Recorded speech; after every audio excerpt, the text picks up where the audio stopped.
Welcome back. We're continuing the project of creating a CMS, a content management system from scratch.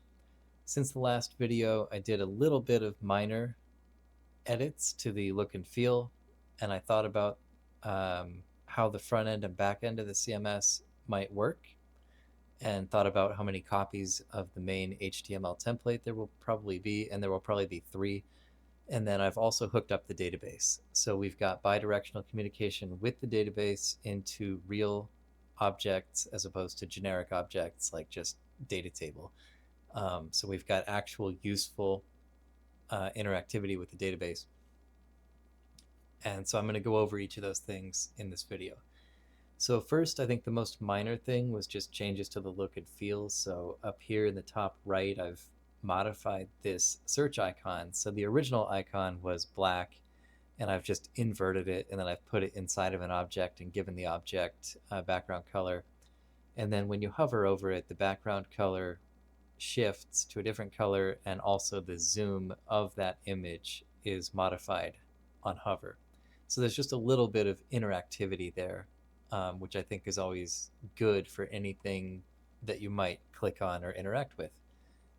Make it as obvious as possible that that is like a live element that you can interact with. And I think that was pretty much it for look and feel. So what's left for the look and feel? There are really 2 things.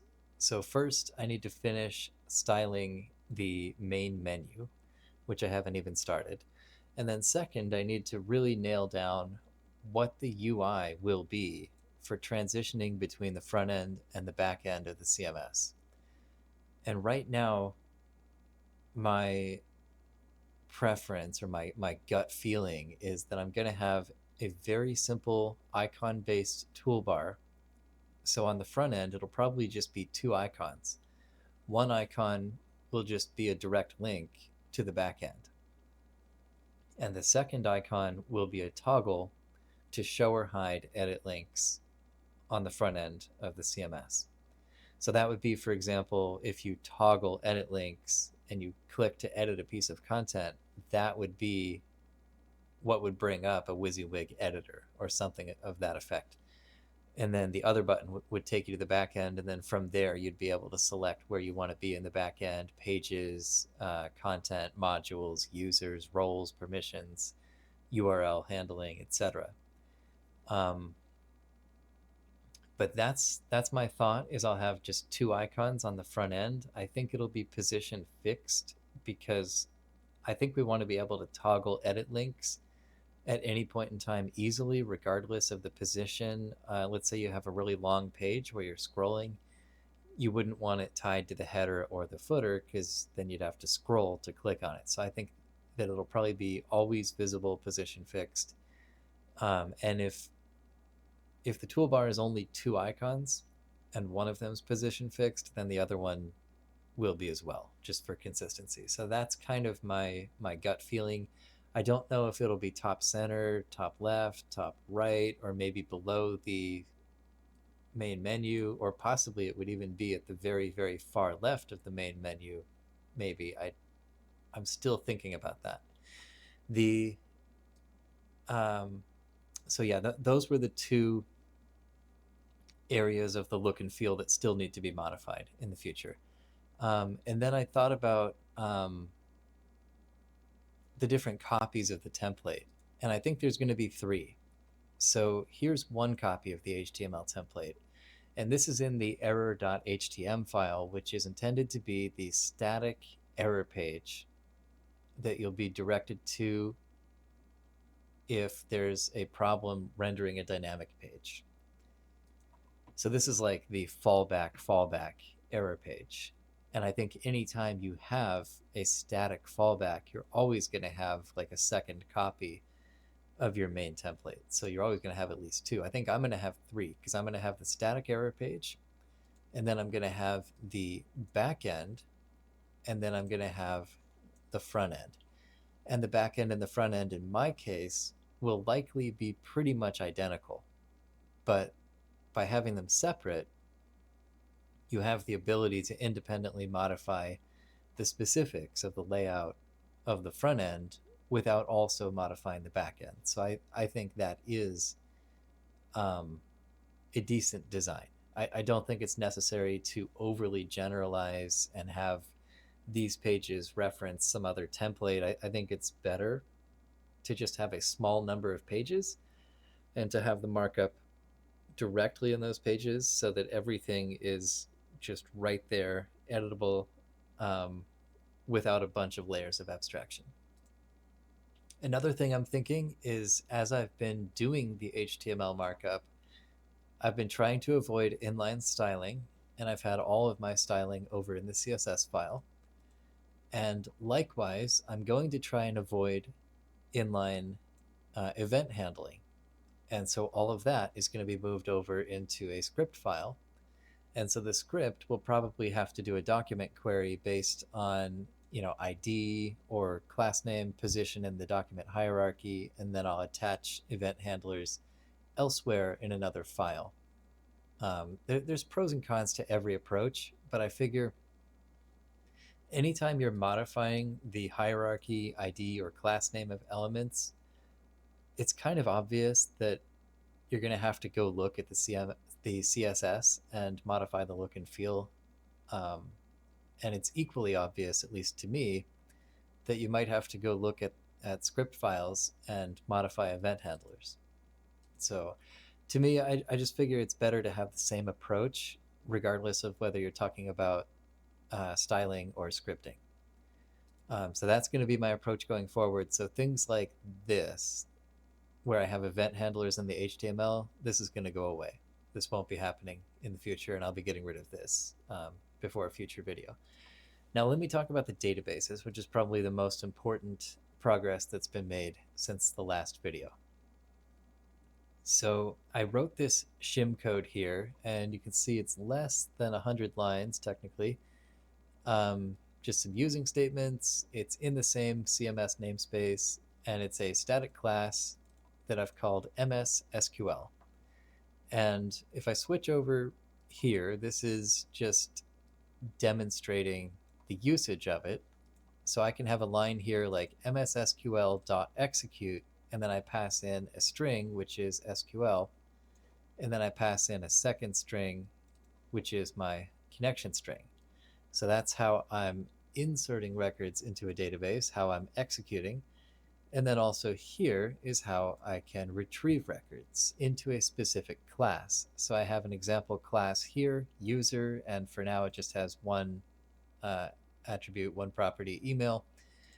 And basically I just say, well, I have a list of users, and that's going to be mssql.query, where I'm going to pass in a defined type, and then I'm passing in my same two strings, the first being my actual SQL, my query, and then the second being the specific connection string, because we have to remember that in a web context, this is a multi-threaded application, and you might theoretically have multiple databases or otherwise have multiple connection strings. So if you have a singular connection string in your static MS SQL class, that could get overwritten in another thread. So if you want to be sure that you're using the correct connection string, then you would pass the connection string in at the time that you're making the call. So let me switch back over to the static class. So the static class holds on to two pieces of information, timeout seconds and connection string, both of which are public, so they can be modified. So for example, if I have only one connection string, I could just set mssql._connection string to something, and then I would be able to query and execute without passing in a specific connection string because I would have already set it. So it would just use that as the default. And then I have 6 functions here, 5 of which are public and 1 is private. So the 5 public functions, I have query into a generic data type. I have query into a defined type. I have query 1 into a generic type and query 1 into a defined type, and then execute. And then the private function is basically just modifying the SQL that would have run to make sure that it's only going to return one result. So when I'm calling query one, for example, I don't want it to go get all the results and return the first one. I want to make sure that my SQL is structured in such a way that the query engine knows that I just want one result because that's going to be more efficient. And so that's what the private function does. It looks to see if the SQL needs to be rewritten, and then it does so to return just one result. And then basically the execute and query functions, what they're doing is they're basically saying that if you did not pass in a connection string, then it's going to use the one that's attached to the static class, assuming that it exists. And of course, if it doesn't and it's still null, and you don't pass it in, then there's probably going to be an exception here, and you'll have to catch that elsewhere. But basically, that's what this is doing. Is it's saying if you did not pass in a connection string, then use the default one. And then this is pretty much boilerplate from online as far as just how to use system data SQL client SQL connection. So we're opening and closing our connection. And yeah, basically just passing in a timeout value, your actual command, and that's pretty much it. And it's very similar for the query. So on the query side, same thing with the connection string, and we're defining the generic data table that we're going to be stuffing the results into. And then this right here is largely just boilerplate from online as far as how to use system data SQL client SQL connection. So again, you're opening and closing the connection. You're creating a command, giving timeout and command text, and then you're going to execute it, and you're loading it into the table, and then you're returning it, and that's pretty much it. And then these other functions are calling the other functions. So for example, query, where you give it a defined type, is calling query with a generic type, and then it's using this JavaScript serializer. So basically, you have your generic type dictionary, which holds the results, and you're serializing that into JSON, and then you're taking that JSON and you're deserializing it into your defined type, and then you're adding that to the results and then returning the results. And it's a very similar pattern between query one generic and query one with a user defined type. So that's pretty much it for the shim code to communicate with the database. And then again, I'll switch over here and I'll just show, I threw these lines of code in as an example. So I just have this string, I called it P because originally P was holding the URL query value of page. So like if you had question mark page equals 12, then P would hold 12. And so I just reused that existing string value P. And so essentially I'm setting a connection string, and of course my database is local, so this connection string doesn't mean anything to any of you. And then I'm executing an insert into the database, and then I'm getting back so I'm inserting into the users table, and then I'm querying all the users from the user table, and then I'm putting into P the count of the returned users. So every time I refresh this page with this code just executing, I would expect P to increment.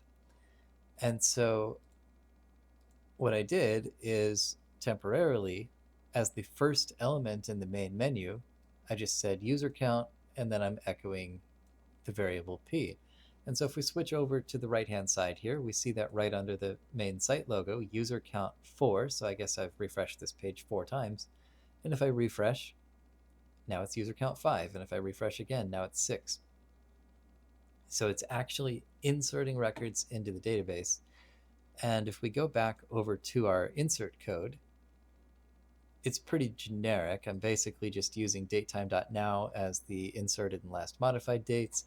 I'm just defaulting to yes for saying that it's active, approved, and verified, and then I'm just hard coding an email and a password. There are a lot of other attributes that I've put in that table, but these are the required fields. So if I switch over to the database, users table, I'm going to select the top 1,000 rows, and we see there are 6 records, and we see that 2 of them were just inserted as I just refreshed the page. So that is pretty much what I've accomplished. Bidirectional communication with the database, a little bit of tweaks to the front end, and a little bit more solidity around the number of copies of the HTML template. So at this point, in the next video, I'm probably going to be creating the actual UI to move between front end and back end. And then I may actually start putting together some of the back end tiles and areas of the site. Thanks for watching.